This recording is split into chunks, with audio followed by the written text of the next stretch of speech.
It was 2 a.m. when I overheard my daughter-in-law whispering on the phone. "Tomorrow, we're taking her to the nursing home. Everything's arranged." My heart froze. I grabbed my bag and slipped out the back door. By morning, they were frantically searching for me. Can you imagine waking up one day to the most devastating betrayal imaginable, not from a stranger, but from your own son and his wife? I was 70, and I thought I was home, safe with my family. But that night, I learned they were planning to throw me away like old furniture, and that realization ignited the fight of my life. My name is Margaret. For 5 years I'd been living with my son, Daniel, and his wife, Victoria. When my husband passed, Daniel showed up at my door, tears in his eyes, telling me he couldn't bear to leave me alone, that I was his only family, and he needed me close. His words moved me so deeply that I sold my condo, my home, and moved in with them. At first, it truly seemed perfect.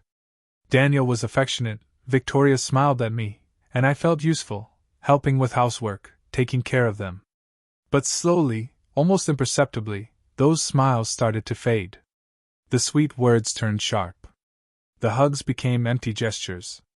And I, like a fool, kept telling myself it was just a rough patch, that things would get better. Victoria was the first to show her true colors. It started with seemingly innocent comments. "Margaret, don't you think you're eating a bit too much?" Or, "Perhaps you should stay in your room when we have guests. The house looks tidier that way." Daniel? He never contradicted her. Worse, he started to back her up. "Mom, Victoria is right. It's better if you get more rest." Rest. That was their favorite word when they wanted me to disappear. Months passed, and the humiliations intensified. Victoria stopped cooking for me. "If you want something special to eat, you can make it yourself," she'd say with that fake, saccharine smile she'd perfected. Daniel would pretend not to notice. I saw it in his eyes when he came home from work, saw my empty plate at the table while they finished their dinner. "Did you eat, Mom?" he'd ask distractedly, not even waiting for an answer. Then, one night, as I was washing dishes after they'd gone to their room, I heard their voices through the wall. My heart pounded. "You can't keep this up forever," Victoria was saying. "She's too much of a burden." A burden. My hands trembled as I held the plate. "I know," Daniel replied, his voice low. "But she's my mother." Victoria scoffed. "Exactly. Your mother, not mine. I didn't marry you to become a full-time nurse for the elderly." A nurse for the elderly. That's what she thought of me. Not a mother-in-law, not a grandmother to her future children, but a burden. The following weeks were pure hell. Victoria treated me like I was invisible, walking past me without a glance, ignoring me when I spoke. Daniel was no better. He'd kiss Victoria, then greet me with a nod, as if I were a stranger in his own house. But what truly cut me deep was the way they talked about me when they thought I couldn't hear. "She's getting slower," Victoria would whisper. "Yesterday, it took her an hour to do something that should take 20 minutes. Maybe we should look into some options," Daniel would reply, his voice hesitant. Options? That word haunted my sleepless nights. What kind of options? I didn't dare to ask, but something inside me already knew the answer. What they didn't know, what they never bothered to find out, was that I had my own secrets. Secrets I kept like cards up my sleeve, for the day I would need them. During my 60 years of marriage, my late husband and I had been incredibly careful with our money.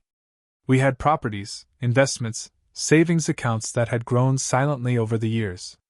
When I sold my condo to move in with Daniel, I didn't spend that money. I invested it, and it had grown a lot. And there was something else they were completely unaware of, something that could change everything if I ever decided to reveal it. But that night, that damned August night, while I was pretending to sleep in my small room at the end of the hall, I heard footsteps in the kitchen. It was Victoria, talking on the phone in a low voice. I crept silently to my bedroom door. Her words reached my ears like daggers. "Yes, I've already spoken with the director. She can take her in tomorrow. Daniel agrees. We just need her to sign the papers." A pause. My heart was beating so loudly, I was afraid she could hear it. No, she doesn't know anything. Tomorrow, we'll tell her it's just a visit to see the place. Once she's there, it will be easier to convince her to stay. Another longer pause. Do I feel bad? Please. We've been putting up with her for 5 years. It's time for her to live her own life in the place where she belongs. My knees almost buckled. The nursing home. They were going to take me to a nursing home without consulting me, without giving me a choice, as if I were a piece of old furniture they wanted to get rid of. In that moment, a cold fury washed over me. I knew I had to act. I couldn't just stay there, waiting for morning to come, waiting for them to drag me away like an animal to the slaughter. Very slowly, I returned to my room and grabbed my purse. Inside were my most important documents, some cash, and my phone. It was all I needed for now. I waited until I heard Victoria go upstairs and close her bedroom door. Then, like a thief in my own house, I tiptoed to the back door. The night air was cool against my skin. For the first time in years, I took a deep breath and felt something akin to freedom. I didn't know exactly where I was going, but I knew one thing with absolute certainty. I was never going to be anyone's victim again. I walked through the dark streets for an hour before catching a cab. I gave the driver the address of the most elegant hotel in the city. If they were going to treat me like a homeless person, it was time to remind them who I really was. The receptionist looked at me strangely, arriving at 3 a.m. with only a purse, but my credit card spoke for itself. The presidential suite for 2 nights to start. I sat on that king-sized bed, in that room that cost more per night than Daniel earned in a week. And for the first time in years, I truly smiled. At 6 a.m., my phone started ringing. Daniel. I let it ring. He called again, and again, and again. Then the texts started coming. Mom, where are you? We're worried. Please answer. Worried? What a convenient word. By 8, Victoria had also started calling. Her voice on the voicemail sounded hysterical. Margaret, please come back. We don't know what happened. Daniel is desperate. Desperate? Probably because they realized their nursing home plan had been ruined. I ordered room service. Eggs Benedict, smoked salmon, fresh fruit, Colombian coffee.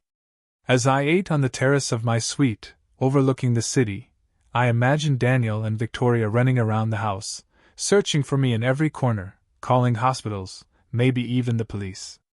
Let them worry. Let them feel even a fraction of the anguish I had felt for years. After breakfast, I made some important calls. The first was to my bank. I wanted to know exactly how much money I had available. The figures surprised even me. The investments had performed better than I had expected. The second call was more delicate. I dialed the number of Benjamin Carter, the best family law attorney in the city. I knew him because he had handled my husband's will years ago. Mrs. Margaret? His voice sounded surprised. How are you? I need to see you urgently, Benjamin. I have a complicated family situation. Of course.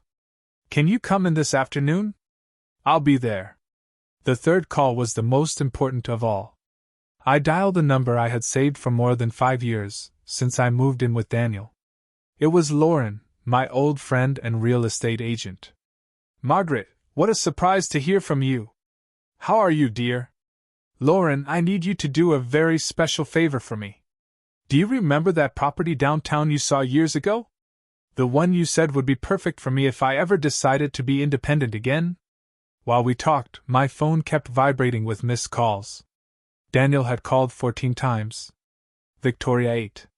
They had even managed to find my late husband's number, which I still kept as an emergency contact, and had called there. How desperate it must be to not be able to control someone when you're used to manipulating them. At 2 p.m., I went down to the hotel lobby dressed in my best pro-gray suit and my most elegant leather shoes. I had made an appointment at the hotel's beauty salon. Manicure, pedicure, cut, and style. If I was going to start a war, I would do it looking impeccable. The stylist, a young woman named Katie, looked at me curiously. Special occasion, ma'am? You could say that, I replied. It's the first day of the rest of my life. While Katie worked on my hair, I reflected on the last 5 years. How had I allowed them to treat me like that? When had I stopped valuing myself? The answer was painful but clear. From the moment I thought being a burden was better than being alone. But I wasn't alone anymore. I had money. I had resources. And most importantly, I had the truth on my side. At 4 p.m., I arrived at Benjamin's office. It was on the 25th floor of a skyscraper in the financial district. The windows overlooked the entire city, and from there, I could even see the neighborhood where Daniel lived. "Margaret, you look splendid," Benjamin said as he poured me a coffee. "But something tells me this isn't a social visit." I told him everything. The conversation I had overheard, the nursing home plan, my nighttime escape. Benjamin took notes while I spoke, his expression growing more serious with each detail. "This is very serious, Margaret. What they plan to do could constitute elder abuse, especially if they intended to do it without your consent. What are my options?" "Many. But first I need you to tell me something. Do they know about your real financial situation?" "No. They have no idea. Daniel thinks I'm a poor widow living off his charity." Benjamin smiled for the first time in the meeting. "Then we have a considerable advantage." He explained the legal options: restraining orders, lawsuits for emotional abuse, even criminal charges if we could prove they had planned to commit me against my will. "But I have a different proposal," he continued. "What if we teach them a lesson they will never forget?" His eyes sparkled with a glint that I immediately liked. "I'm all ears, Benjamin. We are going to show them exactly what the woman they thought they could discard is worth. But we will do it in a way that the blow is public, definitive, and completely legal." I left that office with a plan. A plan that would take a few weeks to execute, but would be worth every minute of the wait. Back at the hotel, I finally decided to answer one of Daniel's calls. "Mom, thank God! Where are you? We've been looking for you everywhere. Victoria is crying. We thought something terrible had happened to you." His voice sounded genuinely concerned. He almost convinced me. Almost. "I'm fine, Daniel. I just needed to go for a walk and clear my head." "A walk? It's been more than 12 hours. Where are you exactly?" "In a safe place. Don't worry about me. Mom, please come home. We can talk about whatever is bothering you." Talk. As if it were that simple.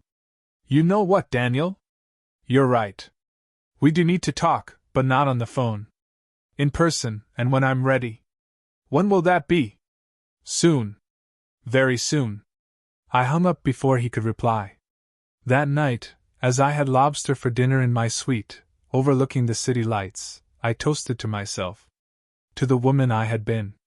To the woman I was reclaiming. And to the woman I was becoming. Daniel and Victoria had made a fatal mistake. They had underestimated the wrong woman. The following days were a mix of strategic preparation and personal rediscovery. Every morning, I would wake up in that luxury suite, order my breakfast to the room, and work on my battle plan. While Daniel and Victoria kept calling, desperately, their messages had evolved from concern to pleading and then to something that sounded dangerously close to veiled threats. "Mom, this isn't funny anymore," Daniel said in his last message. "Victoria is sick with nerves. You need to come back right now or we will have to take more drastic measures." More drastic measures like taking me to the nursing home by force? How predictable they were. But there was something they didn't know. Something I had discovered during my conversations with Benjamin. It turns out that the house where they had lived all these years, the house Daniel considered his, actually had a more complicated history. When my husband died, he left that property in a trust under my name. Daniel could live there as long as I was alive and consented.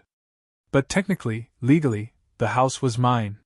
He never bothered to read the full will documents. Why would he? After all, I was just his poor widowed mother who depended on his generosity. On the 4th day of my disappearance, I decided it was time to begin the next phase. Lauren had found the perfect apartment. A penthouse in the most exclusive neighborhood in the city, fully furnished with 24-hour concierge service. "Margaret, this place is a dream," she told me as we toured the apartment. 2 bedrooms, 3 bathrooms, a terrace with a hot tub, and the most spectacular view in the entire city. "When can I move in?" I asked, my heart singing. "Whenever you want. The owner is desperate to rent it to someone reliable." I signed the lease that same afternoon. 2 years, paid in advance, in cash. After leaving the real estate office, I took a taxi to the most elegant shopping mall in the city. It was time to renew my wardrobe. For years I had dressed like the poor widow they thought I was, worn-out clothes, dull colors, comfortable but unstylish shoes. Today, that ended. At the most exclusive boutique, a saleswoman named Katie attended to me with that mix of professional courtesy and slight disdain reserved for customers who didn't look like they could afford the merchandise. "How can I help you, ma'am? I need a completely new wardrobe. Business suits, cocktail dresses, shoes, accessories, everything." Her expression changed slightly when I pulled out my black card. 2 hours later, I walked out of there with 8 bags full of clothes that cost more than Daniel earned in 3 months. Dresses in shades of emerald, cherry red, gold, deep violet. I would never wear sad colors again. That night, as I was packing my new acquisitions, my phone rang. It was a number I didn't recognize. "Hello, Mrs. Margaret. This is Inspector Marcus Riley from the City Police. Your son Daniel filed a missing person report. Could you confirm that you are okay?" Interesting. They had escalated the drama to involve the police. "Inspector, I am perfectly fine. I am in full command of my mental faculties, and I decided to take a vacation. There is no disappearance to investigate. Could you tell me where you are exactly? Your son is very worried. I am in the city, in a safe place. Inspector, I want it on the record that I left that house of my own free will, and that I do not wish to be contacted until I am ready." "Understood, ma'am.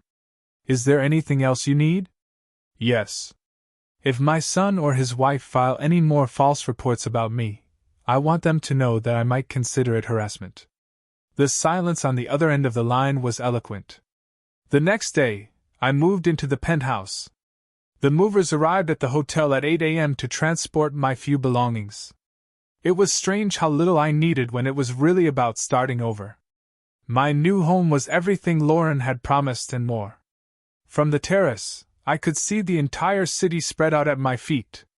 I poured myself a glass of red wine and toasted to my new independence.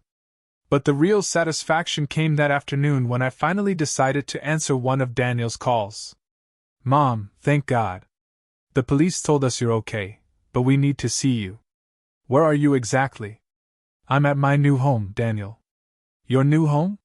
What are you talking about?" "I moved. I got my own apartment." A long silence. "With what money?" "Mom, you don't have the resources to live alone. You need to come home before you do something you'll regret." "My home. Interesting that you use that word." "What do you mean?" "Nothing, son. Just that it's funny how sometimes words reveal more than we intend." "Mom, you're talking strangely. Victoria says maybe you need medical help. We could take you to a doctor for a checkup." There it was. The real Victoria surfacing. "Victoria says that?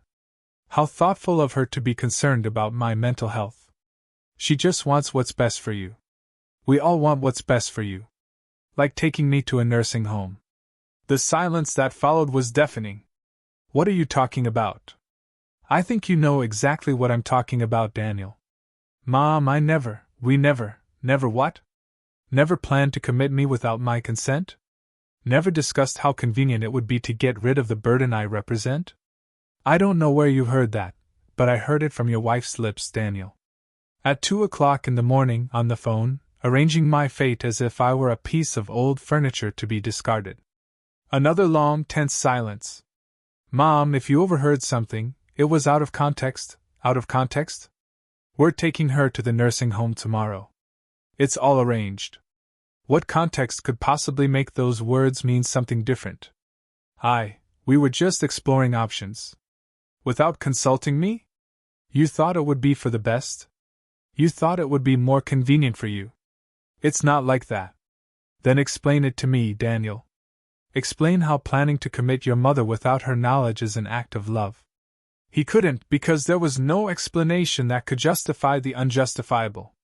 I want to see you, he finally said, his voice strained. We need to talk in person. I agree.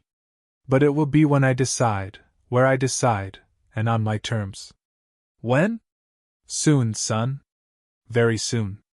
And when we do see each other, you're going to discover a few things about your poor widowed mother that are going to surprise you very much. I hung up before he could respond.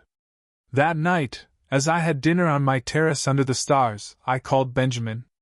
How is our project coming along? Better than expected, Margaret. I have some very interesting information about Daniel and Victoria's finances. Apparently, they'd been living beyond their means for years. How far beyond? Credit card debt, personal loans, a late mortgage. They've been using your presence in the house to justify expenses they can't afford. Interesting. There's more. Apparently, Victoria has been telling her friends that you have senile dementia, and that's why you need special care. She's been building a narrative to justify the nursing home. My blood boiled.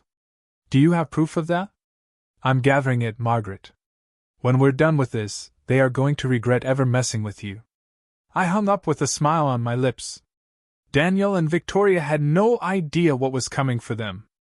A week after moving into the penthouse, I had established my new routine. Breakfast on the terrace, a workout in the building's gym, afternoons working with Benjamin on our master plan. For the first time in years, I felt alive, powerful, in control of my destiny. Daniel had stopped calling after our last conversation. Victoria, on the other hand, had intensified her attempts. Her voicemails revealed a growing desperation. Margaret, please come back. Daniel is a mess. He's barely eating, barely sleeping. This is destroying us as a family. As a family? What irony. Margaret, I know you're angry, but running away doesn't solve anything. We're adults. We can talk like civilized people. Civilized people. Like when they were planning to commit me without my consent? But the message that caught my attention the most arrived on a Thursday night. Margaret, I need to be honest with you. Daniel is considering reporting you as mentally incompetent. He says your behavior proves you can't make rational decisions. Please come back before this gets out of control. There was the real Victoria, the veiled threat wrapped in false concern. I forwarded the message to Benjamin immediately. Perfect, he said when I called him. This is exactly what we needed. They're digging their own grave. How so? If Daniel tries to have you declared mentally incompetent, we would have grounds for a lawsuit for defamation and elder abuse. But more importantly, it would be the perfect time to reveal your true financial situation. Do you have everything ready for Phase 2? Everything is prepared. Are you sure you want to do this in public? Absolutely. I want it to be as humiliating for them as it was for me to hear their plans that night. The plan was simple, yet devastating. Lauren had organized a luxury property exhibition at the most exclusive hotel in the city. Daniel and Victoria had been specifically invited with the excuse that there was an investment opportunity that might interest them. What they didn't know was that I would be the event's keynote speaker. The day arrived faster than expected. I dressed in my new emerald-colored suit, high heels, and jewelry I had bought especially for the occasion. In the mirror, I saw a woman I didn't recognize. Elegant, powerful, intimidating. I arrived at the hotel an hour before the guests. The ballroom was perfectly prepared, tables with property information, canapes, champagne, and a giant screen where the presentations would be projected. Lauren was checking the final details when Benjamin arrived with a portfolio full of documents. Ready for the show? He asked me. More than ready. At 7 o'clock, the guests began to arrive. Business people, investors, wealthy individuals who were genuinely interested in the properties. And then, at 7:30, I saw them walk in. Daniel was wearing his only good suit, the one he wore for weddings and funerals. Victoria had tried to look elegant in a red dress she had probably bought on sale. They looked completely out of place among the city's financial elite. I watched them from the other side of the ballroom as they looked for whoever had invited them. Their faces showed a mix of nervousness and excitement. They probably thought someone had recognized their investment potential. Lauren went up to the small stage to give the welcome speech. Ladies and gentlemen, welcome to our exclusive exhibition of premium properties. Tonight, we have the honor of presenting a carefully chosen selection of the best real estate investments in the city. Daniel and Victoria were smiling nervously, trying to blend in with the other guests. But before we begin with the properties, Lauren continued, I want to introduce you to an extraordinary woman, a visionary investor who has recently decided to significantly expand her real estate portfolio. Please, let's welcome Mrs. Margaret Vance. The audience's applause accompanied me as I walked onto the stage. From my elevated position, I could perfectly see Daniel and Victoria's faces. First, confusion. What was their poor widowed mother doing at a luxury investment event? Then, recognition. It was really me, but transformed, elegant, speaking with confidence in front of an elite audience. Finally, horror, as they began to understand the implications of what they were seeing. Good evening, I began, my voice clear and firm. Over the last 5 years, I have learned a lot about the true value of things. Above all, I have learned that sometimes the people closest to us can be the ones who know us the least. I looked directly at where Daniel and Victoria were standing. Their faces had lost all color. I have decided to share my story with you because I believe it perfectly illustrates why it is so important to maintain our financial independence, regardless of our age. The audience listened attentively. Some had already noticed where I was directing my gaze. 5 years ago, I decided to move in with my son and his wife. I sold my property and thought it would be wonderful to live as a family. What I did not expect was to discover that my presence had become a burden to them. A murmur went through the ballroom. This was not the typical investment presentation they were expecting. 2 weeks ago, I happened to overhear a phone conversation. My daughter-in-law was arranging for me to be committed to a nursing home without my knowledge or consent. We're taking her to the nursing home tomorrow. It's all arranged. Those were her exact words. The murmur intensified. Some guests began to look around, trying to identify the protagonists of the story. Daniel tried to move toward the exit, but Victoria stopped him. She probably thought that running away would confirm their guilt. That night, I made a decision. Instead of becoming a victim of their plan, I decided to remind them of something they had completely forgotten. I paused dramatically. That the woman they planned to discard as a nuisance had her own resources. Considerable resources. Benjamin appeared beside the stage with a portfolio of documents. Tonight I have purchased 3 properties from this exhibition, I continued. A penthouse in the financial district, a country house in the mountains, and a commercial building downtown. Total investment, $2 million in cash. The silence in the ballroom was absolute. Daniel looked as if he was about to faint. Victoria's mouth was wide open. I want this to serve as a lesson for everyone present, I continued. Never underestimate older people. And never, ever assume you know someone's true situation. I came down from the stage to thunderous applause. The audience was fascinated by the drama they had just witnessed. I walked directly toward Daniel and Victoria. Other guests had already realized who they were and were looking at them with a mixture of curiosity and contempt. Hello, son, I said in a calm voice. Surprised to see me? Daniel looked at me as if he had seen a ghost. His face had gone from white to red, and then to a sickly green.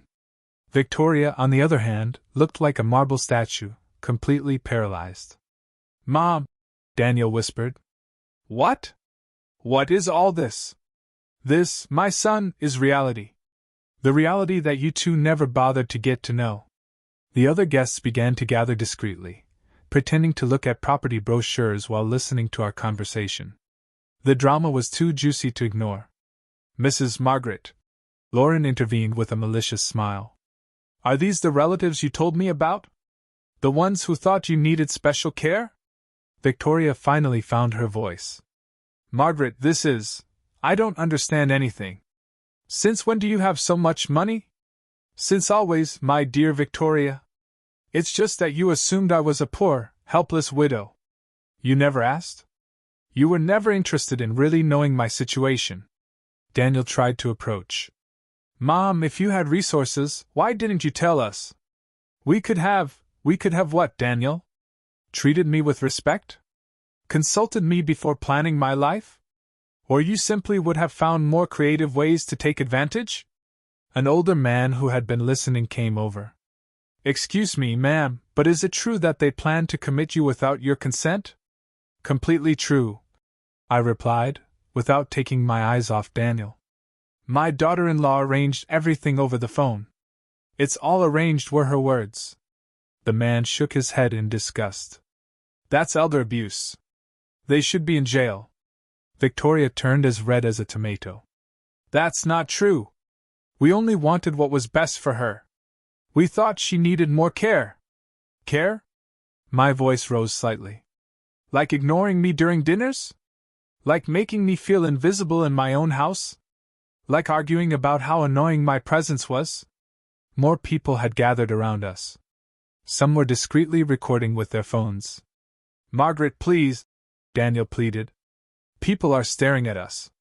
We can discuss this in private. In private? Like when you discussed my future in private without including me? Benjamin appeared at my side with a folder. Mrs. Margaret, would you like me to show them the documents now? What documents?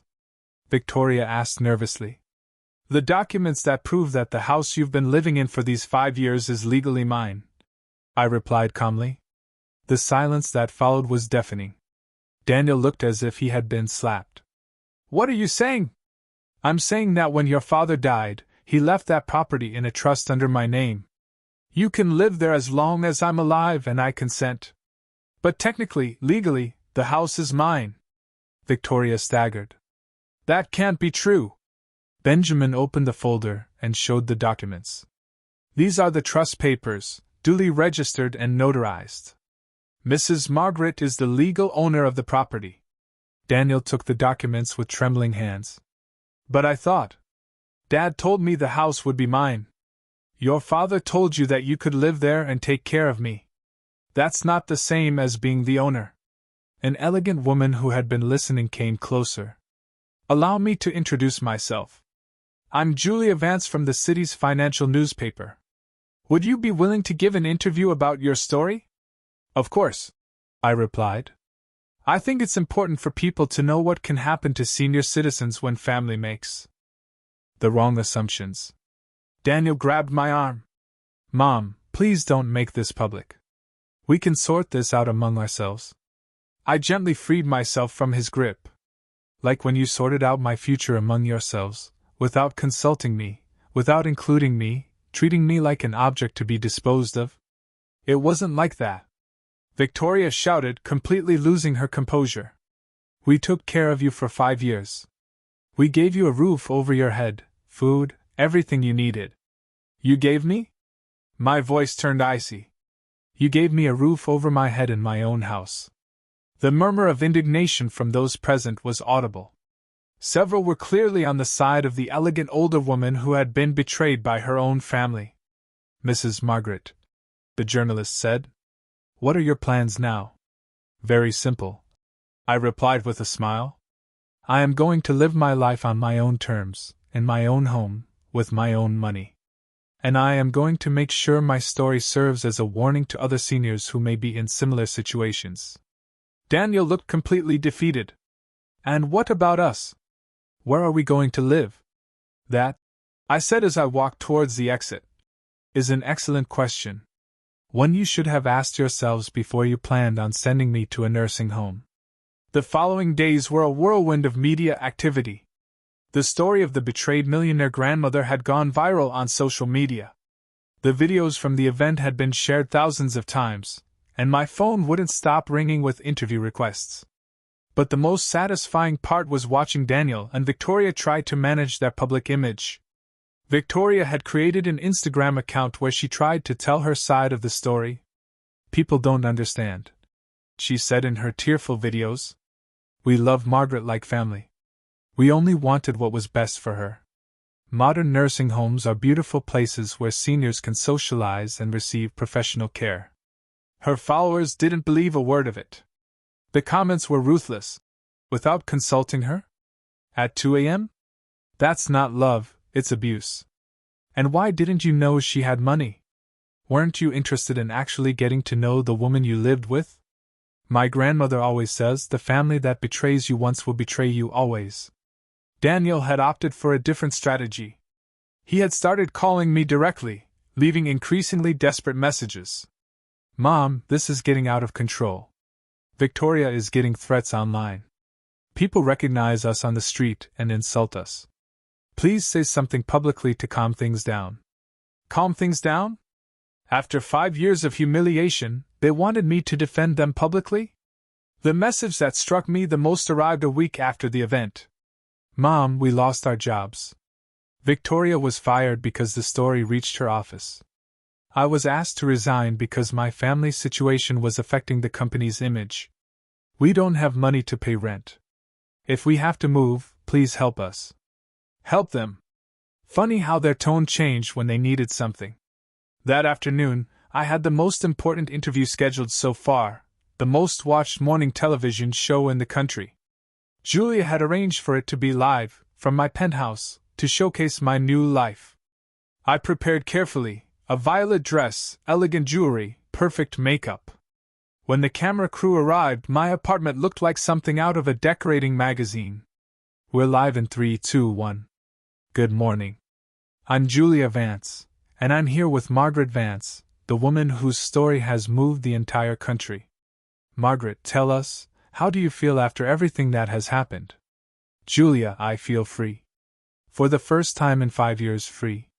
Free to live without apologizing for existing. Free to make my own decisions.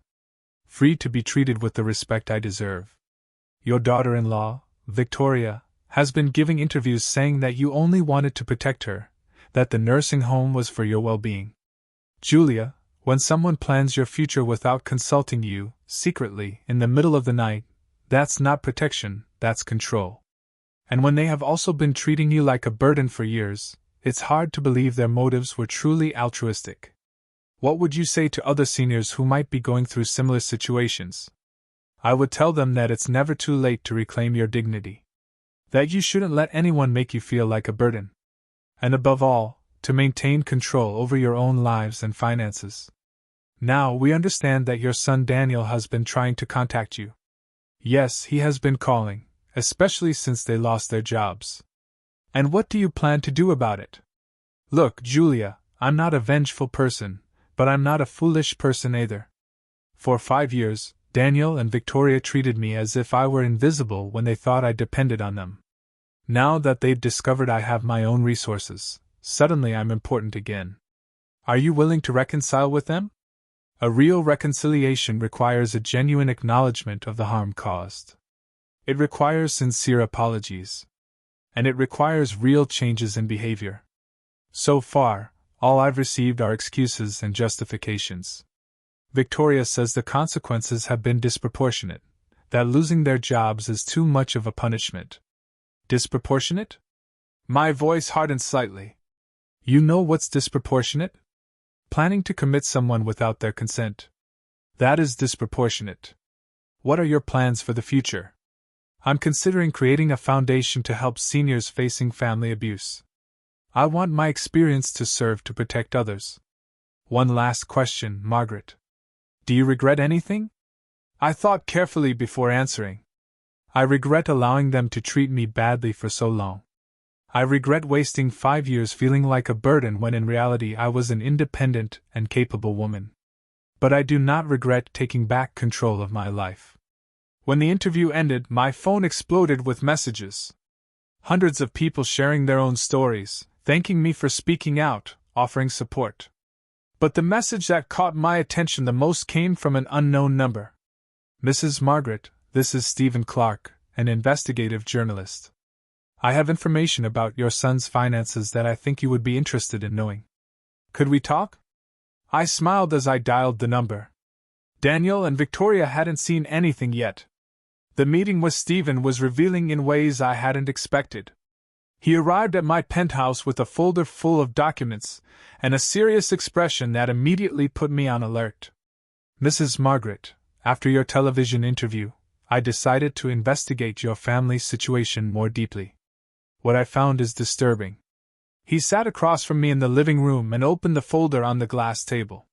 "For the last 5 years, Daniel and Victoria have been using your presence in the house to obtain credits and loans they couldn't have gotten otherwise." "What do you mean exactly?" "They submitted documents declaring you as a financially dependent person with mental health issues.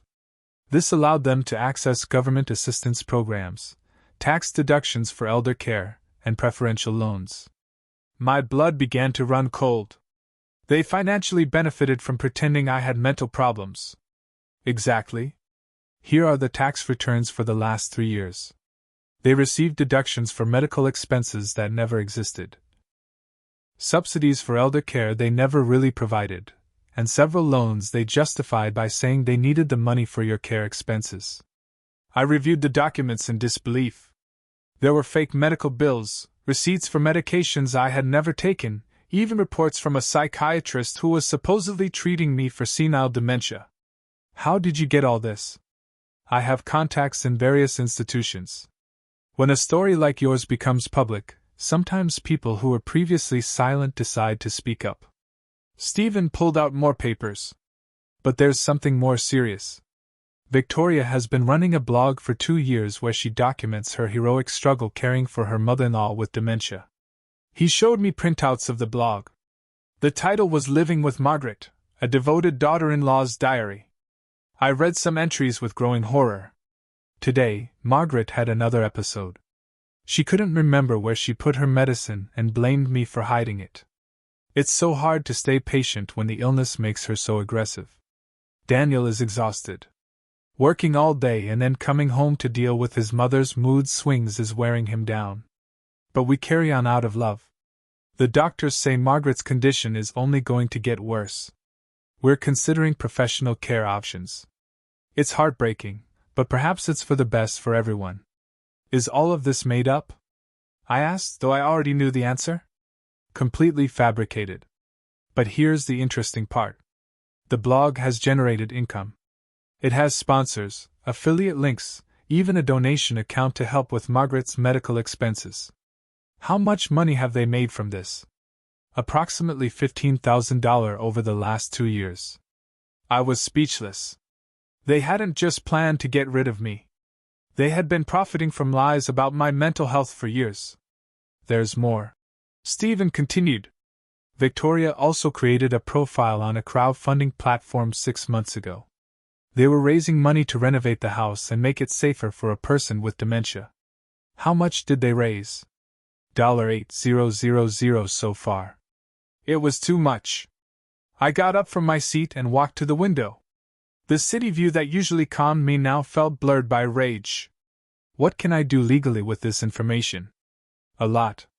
Fraud, swindling, misappropriation, defamation. We could build a solid case that could result in criminal charges. My phone rang at that moment. It was Daniel, probably calling for the 15th time that week. This time, I decided to answer. "Mom." "Thank God you answered. We need to talk urgently." "I'm busy, Daniel." "Mom, please. Victoria is having panic attacks. The harassers online are posting our address. Last night, someone threw eggs at the house. What a shame. Mom, we are your family. You can't be okay with this happening to us." "My family?" "The family that diagnosed me with senile dementia without my knowledge to obtain financial benefits?" A long silence. "What are you talking about?" "I'm talking about Victoria's blog. I'm talking about the false tax returns. I'm talking about the loans you got by lying about my mental condition." "Mom, I don't know anything about that. You don't know anything about the blog Living with Margaret, where your wife documents my supposed dementia episodes. You don't know anything about the donations you've been receiving for my medical care? You don't know anything about the fake medical bills you submitted to get tax deductions?" This time, the silence was deafening. Daniel, I have an investigative journalist sitting right here with documents that prove everything I've just said. Do you want to keep lying? Mom, if there was anything irregular, it was Victoria's idea. I didn't know the details. You didn't know the details of stealing money using my name? You didn't know the details of inventing a mental illness I don't have? Victoria said it was legal. She said that since you lived with us, we were entitled to those benefits. And the blog? Was it also legal to lie publicly about my mental health to make money? Mom, I didn't read the blog. Victoria handled those things. Daniel, do you know what the difference is between you and me? What? When I make a mistake, I own it and take responsibility. You, on the other hand, always find someone else to blame. Mom, please, can we fix this? No, Daniel. We can't. This gets fixed with justice. I hung up and looked at Stephen. When can we file the lawsuits? The lawsuits were filed on a Tuesday morning. Benjamin had worked all night to prepare the documents. Tax fraud, swindling, defamation, identity theft, and elder abuse. It was a legal arsenal that would leave Daniel and Victoria with no escape. But before the documents reached their hands, I had one last card to play. Are you sure you want to do this publicly? Stephen asked me as he set up the recording equipment in my living room. Completely sure. The people who donated money believing Victoria's lies deserve to know the truth. We had decided to do a live broadcast on social media. In just 2 hours, more than 50,000 people had registered to watch. The story had captured the nation's attention. We're live in 3, 2, 1. Good afternoon. I am Margaret Vance, and today I am going to share information with you that will completely change what you thought about my family's situation. I looked directly at the camera. Over the last few days, an investigative journalist has discovered that my son and daughter-in-law have been lying about my mental health for years to obtain financial benefits. I held up a copy of Victoria's blog. My daughter-in-law, Victoria, created a blog called Living with Margaret, where she invented a completely false version of my life. According to her writings, I suffer from senile dementia, have aggressive episodes, and require constant medical care. None of this is true. As you can see in this broadcast, I am in perfect mental condition. I manage my own finances. I live independently, and I make all my own decisions without help. I read one of the blog entries. Today, Margaret had another episode. She couldn't remember where she put her medicine and blamed me for hiding it. This entry is dated on a day I was in New York closing a real estate investment. The live comments multiplied by the second. People were outraged. But the lie goes beyond the blog. Using these false stories, they obtained tax deductions for non-existent medical expenses, government subsidies for elder care they never provided, and donations from well-intentioned people who believed their narrative. I showed the tax documents. In total, they have obtained approximately $25,000 by lying about my mental condition. My phone started ringing insistently. It was Daniel, probably watching the broadcast in a panic. I see my son is trying to call me right now, I said, showing the phone to the camera. Probably to ask me to stop this broadcast. I decided to answer and put it on speaker. Mom, please stop that broadcast. You're destroying our lives. Hello, Daniel. I'm live with 50,000 people. Is there anything you want to say publicly about Victoria's blog and the money you obtained by lying about my health? Mom, I didn't know you were live. Hang up right now. Why should I hang up? Are you afraid of people hearing your side of the story? This is all Victoria's fault. I didn't know anything about the blog. She handled those things. The comments exploded. People couldn't believe he was blaming his wife live on air. Daniel, so you admit that Victoria lied about my mental condition? I don't know what to admit. Just stop the broadcast. Do you admit that you received money under false pretenses? Mom, please. It's a simple question, Daniel. Yes or no? A long silence. Then we heard Victoria's voice shouting in the background. Hang up. Don't say anything else. Is that Victoria? I asked. Does she want to join the conversation? I'm sure the 50,000 people watching us would have some interesting questions for her. No! Victoria screamed. Daniel, hang up now. Victoria, I said, raising my voice. Could you explain to the audience why you invented stories about my dementia? Could you explain how you justify the money you earned with those lies? You have no right to ruin our lives like this. Victoria shouted, grabbing the phone. I have no right after you ruined mine for 5 years? We took care of you. We gave you a home. Victoria, I'm reading your blog live. It says here I had a violent episode on March 15th. Could you explain what happened that day? That was because, it turns out on that day I was in Miami visiting my investment broker. I have receipts, photos, witnesses. Those details don't matter. They don't matter? Lying about someone's mental health doesn't matter? You abandoned us. You disappeared in the night like a thief. Victoria, I left because I overheard your phone conversation, planning to commit me to a nursing home without my consent. It was for the best. The best for me, or the most convenient for you. The call was abruptly cut off. The comments went wild. People were virtually applauding, sharing the broadcast, expressing their support. As you can see, I continued calmly, it's hard to maintain lies when you're confronted with real evidence. This broadcast isn't just about my personal story. It's about something much bigger. The systematic abuse of senior citizens by family members who take advantage of their perceived vulnerability. Tomorrow, my lawyers will file formal lawsuits against Daniel and Victoria for fraud, swindling, and defamation. All the money they obtained fraudulently will be returned to the corresponding institutions and to the people who donated believing their lies. But more important than legal justice is moral justice. I want my story to serve as a warning. Never let anyone take away your dignity, no matter how old you are or how vulnerable you may seem. Thank you for joining me today. I will keep you informed about the progress of the legal case. I ended the broadcast with over 80,000 viewers. My phone immediately exploded with messages of support, interview offers, and contacts from other seniors sharing their own stories. But the message that satisfied me the most came an hour later. It was from the crowdfunding platform, informing me that they had closed Victoria's account and frozen the funds pending distribution. Justice was finally beginning. 6 months later, I was sitting on the terrace of my penthouse, enjoying my morning coffee while reading the day's news. The front page of the local newspaper had a headline that made me smile. Couple sentenced to prison for fraud against a senior citizen. Daniel had received 2 years in prison. Victoria, as the mastermind of the scheme, had received 3.5 years. In addition, they would have to pay a $50,000 fine and perform community service in nursing homes once they completed their sentences. Justice had been complete and satisfying. But the most rewarding part was not their punishment, but what I had built with my freedom.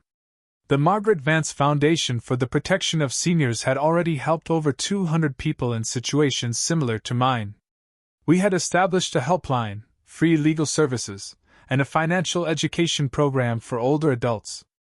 My story had inspired changes in state legislation on elder abuse. It was now more difficult for family members to obtain fraudulent benefits, and there were stronger protections for vulnerable seniors. But perhaps most importantly, I had rediscovered myself.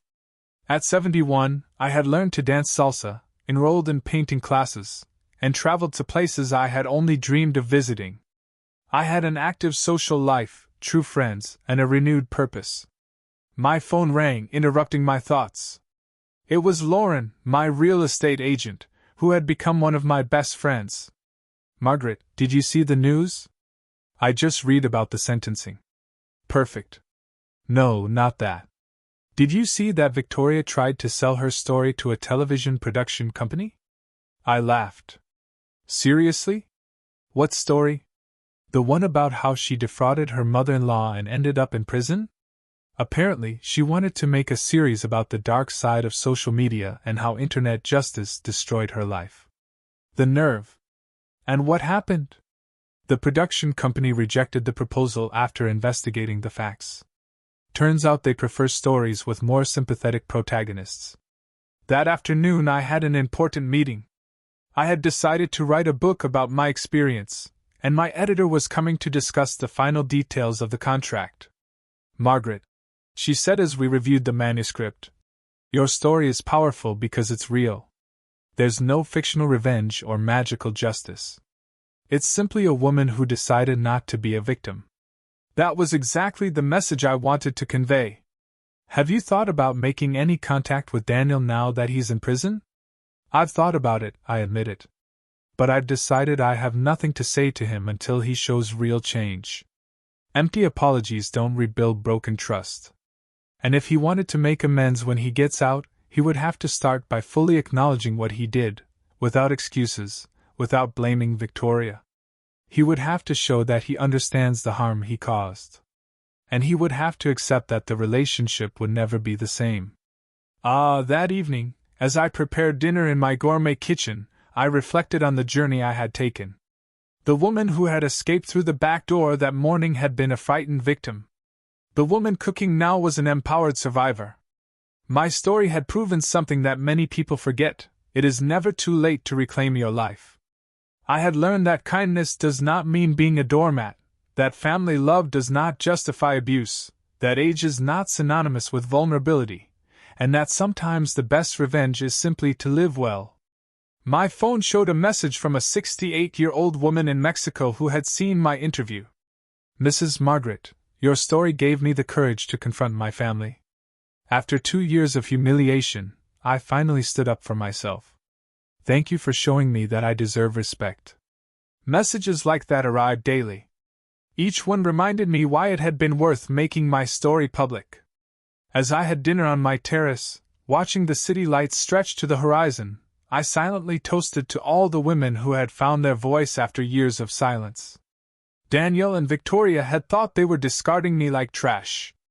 Instead, they had freed me to become the best version of myself. On my desk was a photo of my late husband. I spoke to him as I did every night. "My love, I know you would be proud. I didn't let them turn me into a victim. I defended my dignity and helped others defend theirs." That night, before sleeping, I wrote in my journal, "I don't regret adopting Daniel when he was a child. I only regret not understanding sooner that kindness should never be practiced at the cost of self-destruction." The next morning, I would have a new interview, another opportunity to tell my story, another chance to help someone who felt invisible in their own life. Because in the end, I had discovered that my true purpose was not to be the perfect mother or the accommodating mother-in-law. My purpose was to simply be Margaret, a whole, independent, and free woman. Have you ever faced a moment where you had to stand up for yourself against family, even when it felt impossible? Or have you found yourself reclaiming your dignity after years of feeling unseen? Share your story or thoughts in the comments below. I truly want to hear what you think.